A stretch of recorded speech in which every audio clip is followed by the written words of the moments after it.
Hello friends, welcome back to my channel. तो पिछले video में हमने मधुबनी आर्ट की कचनी शैली के बारे में जाना था। आज हम मधुबनी आर्ट की भरनी शैली के बारे में बात करेंगे। भरनी मधुबनी आर्ट की सबसे लोकप्रिय शैली है।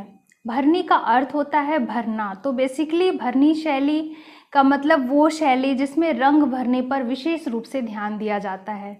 इसीलिए भरनी शैली में बनी हुई पेंटिंग्स बहुत कलरफुल होती हैं।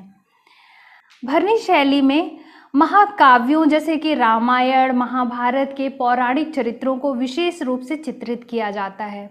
सीता का जन्म, सीता द्वारा शिव का धनुष उठाना, राम सीता विवाह और साथ ही राधा कृष्ण के जीवन से जुड़ी हुई घटनाएं, शिव पार्वती जिनको कि मिथिला चित्रण में योग योगिनी के नाम से भी जाना जाता है, उनसे जुड़ी हुई कथाएं, इन सब को विशेष रूप से भरनी स्टाइल में चित्रित किया जाता है। भरनी शैली में मुख्य रूप से जीवंत रंग यानी कि वाइब्रेंट कलर्स का इस्तेमाल किया जाता है। इनक्लोज्ड एरियाज यानी कि बंद एरियाज को वाइब्रेंट कलर जैसे कि नारंगी, हरा, नीला, पीला, गुलाबी वगैरह से भरा जाता है और जो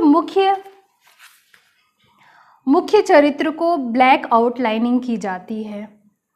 तो ये सब विशेषताएं हैं भरनी शैली की और भरनी शैली एक बहुत ही खूबसूरत शैली है।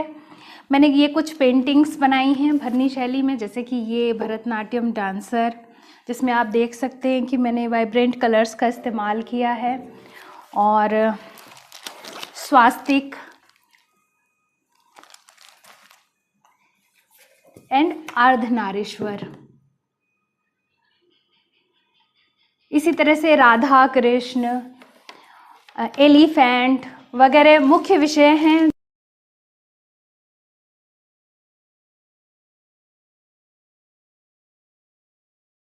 तो ये मेरी कुछ पेंटिंग्स हैं जो भरनी शैली में मैंने बनाई हैं और आप भी इस शैली को सीख सकते हैं और बहुत अच्छी पेंटिंग्स बना सकते हैं। तो आई होप कि आपको ये वीडियो पसंद आएगा और कुछ इन्फॉर्मेशन मिली होगी। तो मिलती हूँ आपसे नेक्स्ट वीडियो में। Till then bye bye.